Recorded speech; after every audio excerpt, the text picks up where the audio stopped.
We have all this melting pot of people, but if we could just blend together and work together, that becomes a great political power and a great financial power. This week on the show, fancy investing in the businesses in your neighborhood instead of in far-off global corporations? It turns out that it's not so easy to move your money. There are even laws on the books against it. We'll talk with local finance expert Michael Shuman and meet a group that is funding its own startup without deep pockets or Wall Street. All that coming up, and a few thoughts from me on our free press and the NATO chief kept out of it.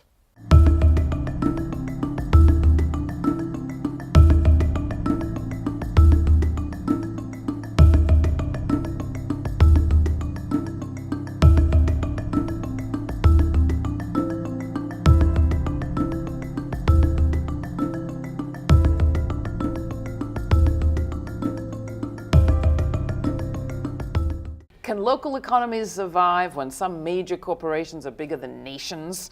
Our next guest thinks it's just possible. His name is Michael Shuman, and he's written many books on community economics, including Local Dollars, Local Cents, How to Move Your Money from Wall Street to Main Street and Achieve Real Prosperity. Michael, welcome to the program. Glad to have you. Nice to be with you. What do you mean by real prosperity? What's fake prosperity? Well, fake prosperity is having a lot of money and then losing it.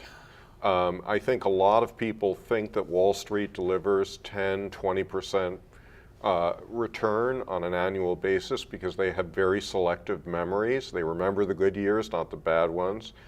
And I also mean real prosperity in terms of remembering what matters to you.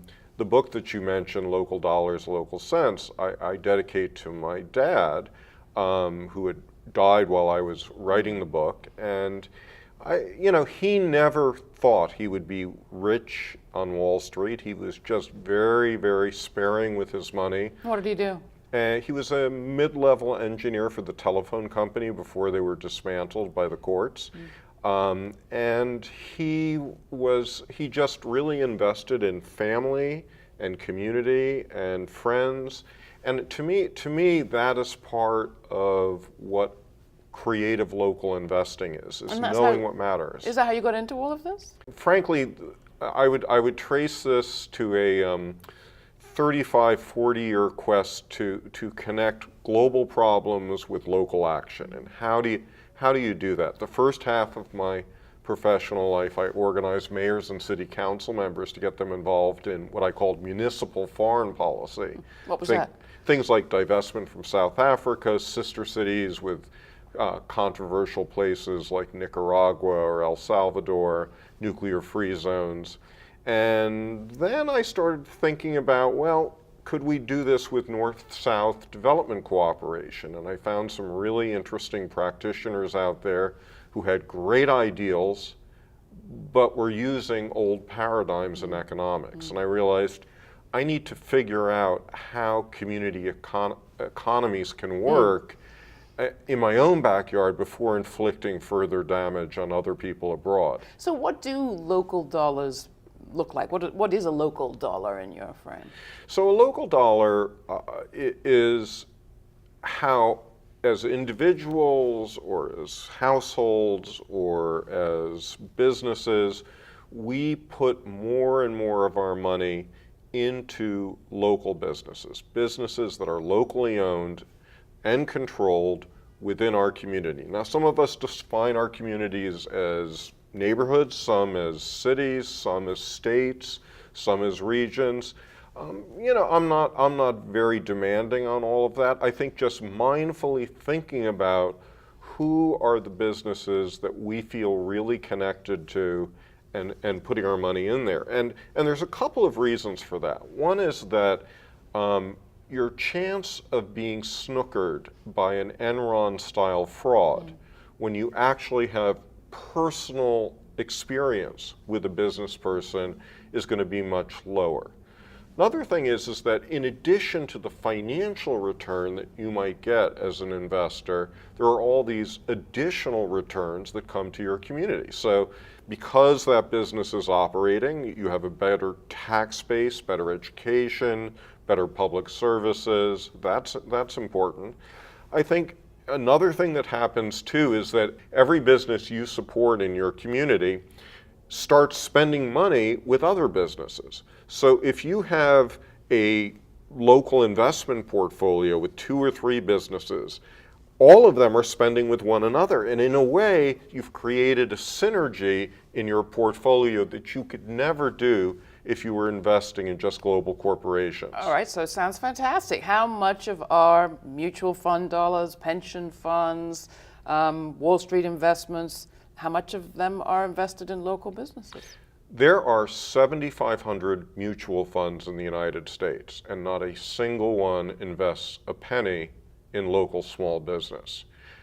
There's $30 trillion that Americans have in long-term savings, and those savings fall in stocks, bonds, mutual funds, which we just talked about, insurance funds, and pension funds. And probably about a tiny fraction of 1% of that money touches local small business. And the reason— So where is the money? Well, it's all in Wall Street. And it's so crazy because at least, it depends how you count it. When you say in Wall Street, you mean in big international and national publicly owned corporations? Absolutely. Now, there's a little bit of that money in the bonds that, say, go into municipal bonds and U.S. government bonds. So it's not 100% Wall Street, but it's mostly Wall Street and big government projects. And what's insane about that is that more than half the economy is local small business in terms of jobs and output. We know that that sector of the economy is extremely profitable and competitive.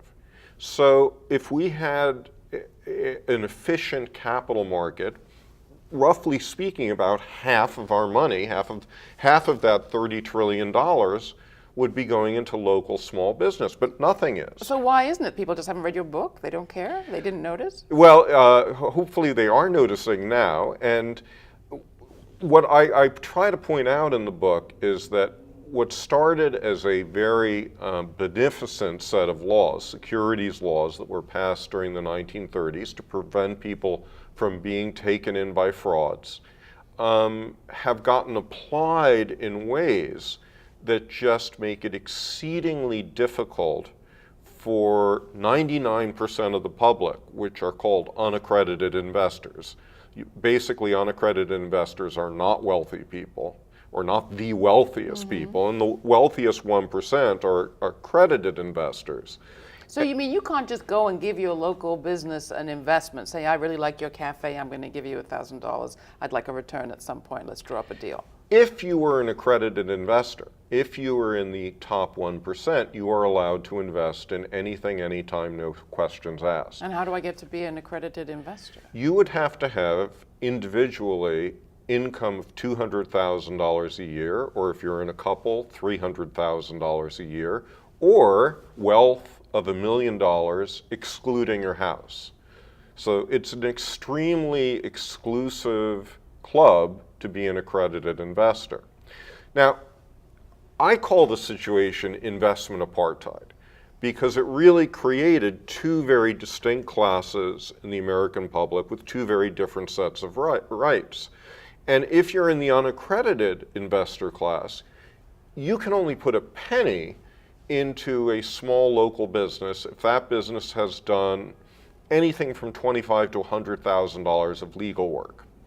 And that legal work, in theory, is to inform you, the unaccredited investor, here's everything that could go wrong with this investment. And we're going to give you a thick book, 100 pages long, 8-point font.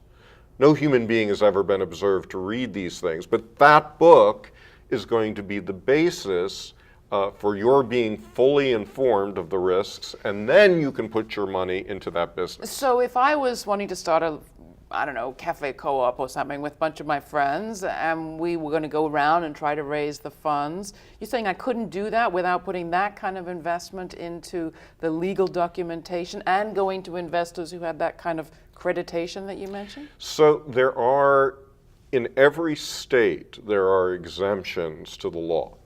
And one exemption that exists in some form or another is friends and family. So friends and family can work together, but your Facebook friends don't count as friends. Some states are pretty demanding about what those friendly relations would be. And this was all set up in the 30s as part of our protection against fraud? Yes, set up in the 30s and reinforced in laws ever since then. So what can we do? You have the second part of your title for that book is Local Sense. There are some alternatives. You're also working, as I understand it, on a new book that has to do with businesses working in different ways to stimulate a different kind of growth. Talk a bit about what are the alternatives out there and some examples perhaps that you've seen. Well, I think there are some incredible examples. And you know, just within the law right now, there's a lot of things that people can do. A lot of, you know, for example, one of the historic places where people have done local investment is through cooperatives. And the reason why cooperative investing is a little bit easier is a co-op does have to issue the securities documents as everyone else does. But co-ops, as a matter of principle, share things with one another. So if I've spent $25,000 on a set of attorneys for my documents, I am perfectly willing to share that with 100 other co-ops, and then they play the game of Mad Libs to simply change a few words, and voila, instant legal document. And then I can borrow money from my members and put that money into, say, a second store if I'm a grocery co-op. Another example is your local bank and credit union. We know that a local bank and credit union is about 3 or 4 times more likely to take $1 you put on deposit and lend that to a small business.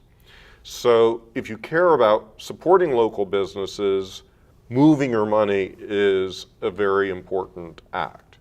Some credit unions and some banks have also set up specialty certificates of deposit. So an example would be Equal Exchange in Boston. They approached their local bank and said, why don't you set up a special certificate of deposit to support fair trade businesses like ourselves? And the bank thought, you know, this is a cool idea because people are invited to put money on deposit. If the loans do well, the bank gets their fees. If the loans get lost, they're fully collateralized and the bank gets their fees. So the bank thought this is a great thing. And so as a result, Equal Exchange now has a $1 million line of credit. So all of those things, and we could talk about 25 more, are done within the existing law.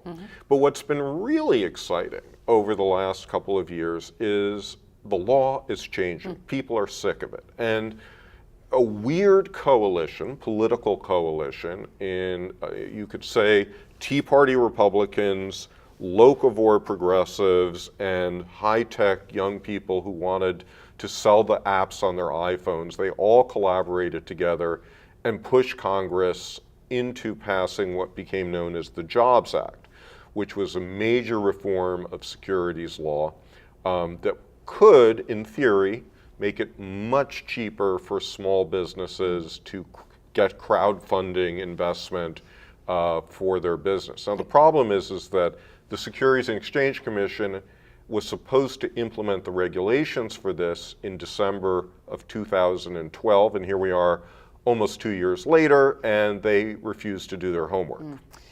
Is there anything local governments can do to change this picture? States have the power to redefine their securities laws. And what's been interesting is that since the Securities and Exchange Commission has basically, been squatting on the Jobs Act and saying we're not going to implement it, about a dozen states have passed their own securities reforms. In my own state of Maryland, a woman approached me about 6 months ago and said, if I want to write a small check to a business, why can't I do it? Well, so this is saying if it's a small check, no lawyers need to be involved. Yeah. So she successfully moved this into both houses of our state house last year. It was passed unanimously in both state houses, and it's now law. So we are now the only state in the country with a $100 exemption for people who want a loan of up to $100,000 for their business. In international trade circles, we often see global corporations or countries suing local municipalities who have buy local preferences, made a decision to try to support local businesses over multinational corporations or another mall. Does securities work the same way? Is there global regulation that could interfere with this movement? Yes, and some of the trade treaties that are up for consideration get much more explicit about investment, and yes, they could stand in the way of local authorities that wanted to move their money. Now, that said, I think there's a good way around these laws, both with respect to purchasing and with investment. But I think it's easier to sort of see the argument with respect to purchasing. 25 years ago, when I was a municipal purchasing agent, I wasn't, but hypothetically, if I had two bulbs here, so a compact fluorescent that would cost $10 and an incandescent bulb that would cost $1, okay? I was not allowed to ask the question, how long do these two bulbs last? So I had to always go for that low efficiency incandescent bulb. Well, then people say, that's crazy. You should be able to do full cost accounting. So now I can look at the lifetimes of these bulbs, and I'm going to really think about those very efficient bulbs. Well, it's the same thing when it comes to taxes that a local government or a state government receives from different contractors. So if I'm a local contractor, I'm going to pay a lot of taxes to the local government. If I'm, say, a paper supplier like Staples with no contact in the state, I may pay no tax. Well, you should take that into account as part of your full cost accounting of what the real price of these two things is. So I think if we start to do the accounting properly, not just with purchasing, but with investing. So for example, to take the investing example I talked about with Arizona, if you could get Tucson and Phoenix to really just show that by putting money into these local banks, even though maybe they're paying a little bit more in interest, these local banks are generating all this new economic activity, which has to be taken into account. I'd like to go back to where we started. You started by talking about real prosperity as being the kind where your money doesn't disappear. For those who are listening to this and thinking, this is just moving the chairs on the Titanic of our of our screwed up economy, what do you say? Why should they care about securities law? Well, I think they should care about securities law because what it means, what this investment apartheid situation means, is that all of us are systematically over-investing in companies we distrust and under-investing in the businesses that you care about and love. And unless we fix those sets of personal choices, we're never going to fix this big problem. Michael Shuman, thanks so much for joining us. The book is Local Dollars, Local Cents. There's a new one coming soon. We'll bring you back to talk about that one too. Thanks. Wonderful. Thanks. Word came out about this new opportunity they called the green economy. A light bulb went off in my head when it said that this was an opportunity where people could create businesses and jobs for themselves. My name is Stephen Evans. Soy Josefina Luna. Soy Evelyn Fuentes. Laura Holmes. Guadalupe González. Timothy Hall. And I'm a worker owner. Trabajadora y dueña. Worker owner. Dueña y trabajadora. And I'm a worker owner at Zero. Zero is a full-service, source separation, recycling, reduction, and organic composting business serving restaurants in Roxbury, Dorchester, and East Boston. A group of folks who are from those communities came together, wanted to create jobs for themselves, and wanted to have a cooperative business that adhered to this triple bottom line: planet, people, and profits. Zero was the answer. Workers from unemployed and underemployed backgrounds coming together on their own initiative to form an enterprise, that respects their individuality, their needs, respects their labor, and also does this great service to the community by helping to drive recycling up. In 2014, there's going to be an organic waste ban where all the restaurants, commercial businesses have to start composting their organic waste. And so there's a huge opportunity to have a business that can take advantage of this new market. Por cada libra de comida que se sirve en un restaurante, hay media libra que es basura. Cuando nosotros vamos a recoger los desechos de comida de los restaurantes, nosotros vamos a hacer abono. Entonces nosotros eso lo vamos a llevar a la farm y eso va a producir los nuevos alimentos, los vegetales, las frutas, y ese es el alimento que va a volver a nuestras mesas. Well, what speaks to me is we pay a lot of money for our trash pickup here. So I think being a one-stop pickup point, the one-stop recycling plus the compost plus the trash is unique.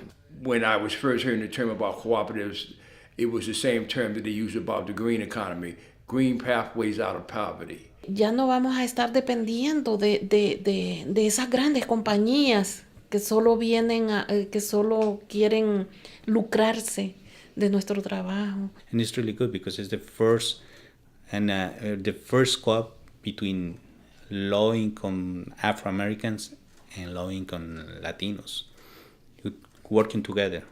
So we have all this melting pot of people, but if we could just blend together and work together, that becomes a great political power and a great financial power.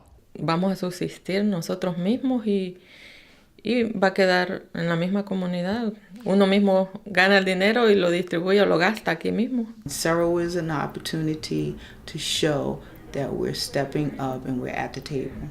We're interested in changing how restaurant recycling and disposal gets done, but also in changing how local investment gets done. So this campaign is to raise the seed money to create the structure for local investment. Local people are going to be able to become equity investors in Cerro Co-op and help buy the machinery and equipment to run the business.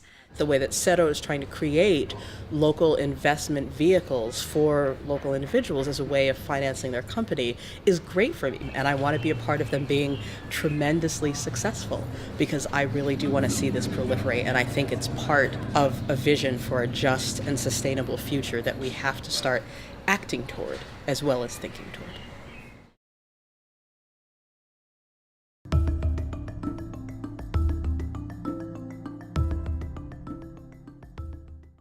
Hi, I'm Laura Flanders.